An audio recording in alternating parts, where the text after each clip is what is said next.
welcome to All Things Career Services with TNT. I'm Dr. Tracy Spots. And I'm Tatiana Goss.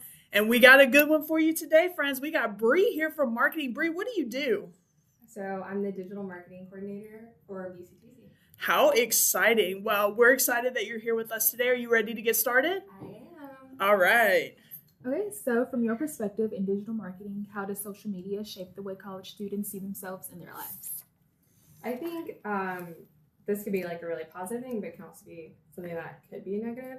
From a positive standpoint, people can see, different things that they want to achieve. So if somebody wants to get into welding and they don't know that BCTC has a welding program, they might say to themselves, oh, okay, I can do welding. Or it's something that they've never thought about.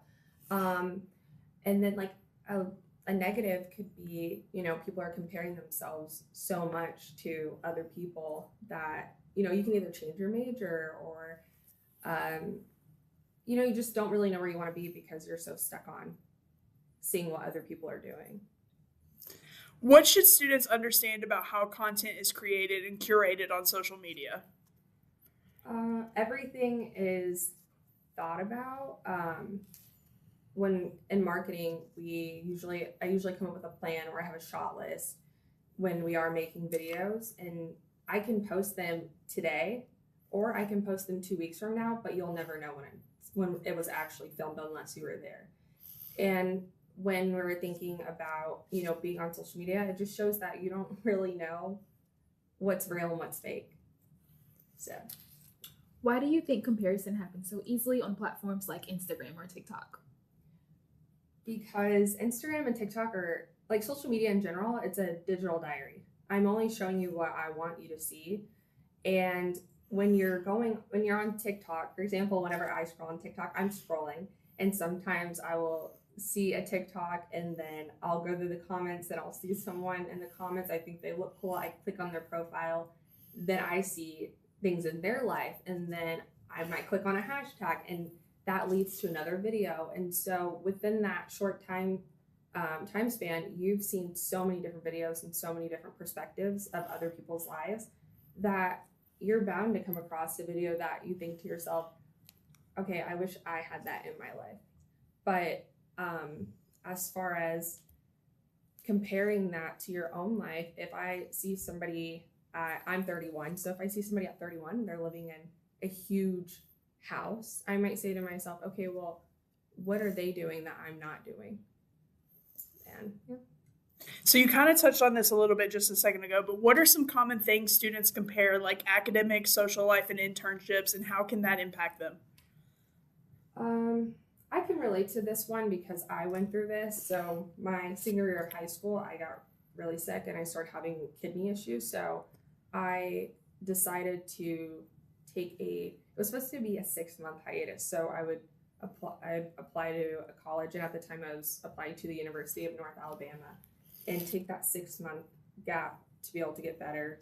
And I ended up finding out that I had I wouldn't want to call it like a disorder, but it was hydronephrosis. So I had to have kidney surgery. So I couldn't leave school and come back. Like I needed that break. And during that time, I was seeing all my friends in school and seeing the things that they were doing. They had just graduated, they're living on their own, and I was living at home.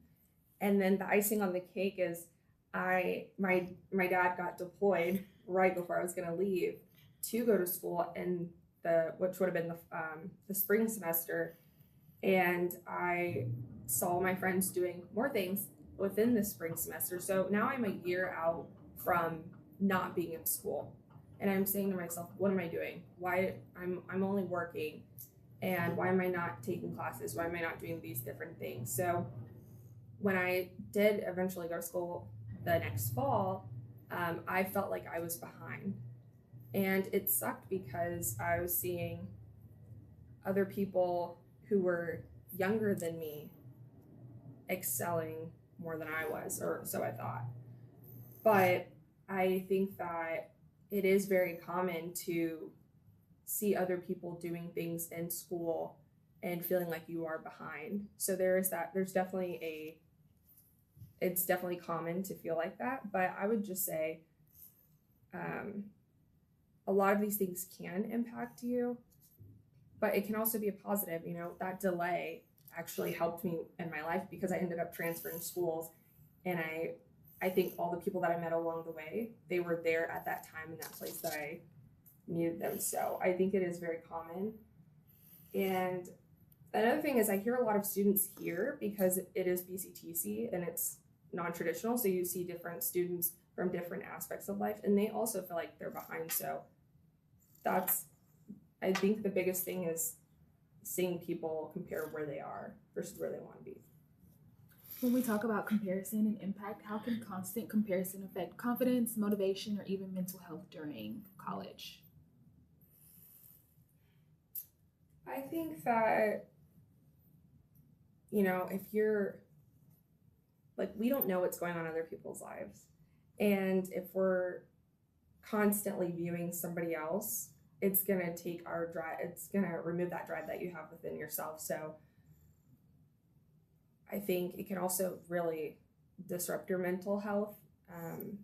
Because I mean, when I went to University of Kentucky, I studied integrated strategic communication, and I had a minor in psychology. And so my psychology classes, I had people who were going the neuroscience path, and a lot of the time you hear that communications is easy, even though it really wasn't. Communications is kind of different, but you would hear that it's easy. And so I almost felt dumb being surrounded by other people who were what society would view as smarter than me. And I think that it does impact you. But again, coming back to the, you know, you are where you're supposed to be, I think that's a really big thing to always remember. So it can definitely disrupt your mental health. What's the difference between someone's real life and what they post online? Your real life is your real life, and what you post online is what you want people to see. So, gotcha. Yeah. How can students recognize when social media is starting to negatively affect them? I would say when you start feeling like you're having parasocial relationships with other people, it's time to log off. But also when you start viewing other people as, oh, they're doing better than me, it's time to also log off. And, or if you're looking at likes. So whenever I got married, after my wedding, I posted pictures and I got all these likes, and it made me feel great. And then when I posted a normal photo of myself and my dog, that was my next photo, the likes were different. And it messes with your mental health. And it's something so small, even though I know these people. But when I started feeling like I wasn't enough, I logged off. And it was honestly one of the best things that I've done for myself. So I think just when you're too involved in your phone and you're not removing yourself from that and, you know, having time for your real life, it's time to also log off. What are some realistic ways students can use social media in a healthier, more intentional way? Well, first, unfollow people that do not make you want to compare yourselves to other people, but following people that are positive and are motivating you and making you see the world in a positive way in their lens. So if I wanted to be a doctor, I would follow somebody who is, you know, a student going through like the med school process, and I could see how they started and where I want to be. So that's a really good way to use social media, but also being intentional with your time.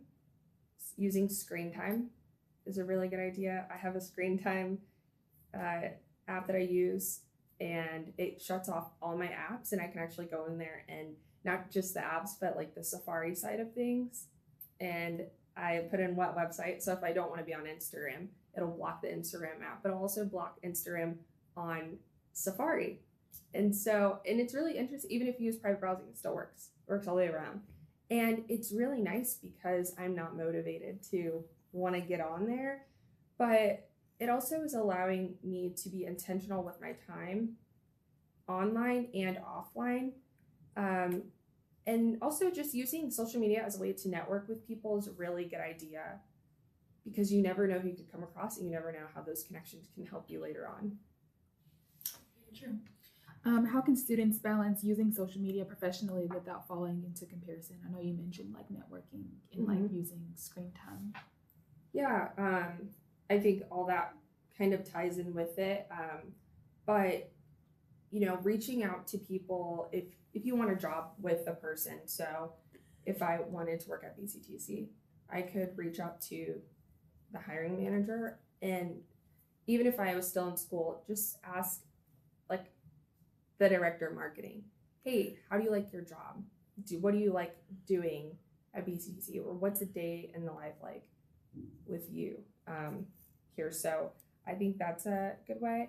Another thing that's really funny is that my intern, she went to school she's at UK, and we both have the same major. And she actually called me one day to ask. She works in the philanthropy department, to ask for like funds, but we ended up having a conversation, and we ended up networking, and we followed each other on LinkedIn, and now she's my intern. So it's just really interesting when you utilize your connections to be able to meet people, and I think that's a really good way to use social media. Last question. What advice would you give to a student who feels like they're behind compared to what they see online? I say this to all the students. You will land where you're supposed to land. And I actually had a student who was in the dental hygiene program. We did an interview with her, and I saw her recently, and she said, I'll never forget those words, because I think we are where we're supposed to be. And we have to remember that everybody has their own journey in life, but you don't know how they got there. Even if you see like millionaires or even billionaires or people that are making a lot of money, they've all had their own path, and everybody's walked their own path. And so when you start seeing things online, just remember that these are still human. Like, these are human beings that have a life off and online. So just remember that remember who you are as a person, and just remember that you have so much going for you. I think that's a big thing too.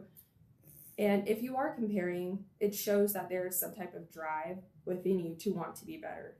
So awesome. Well, thank you so much for joining us today. Thank you. All right, we'll see you next time with another episode of All Things Career Services.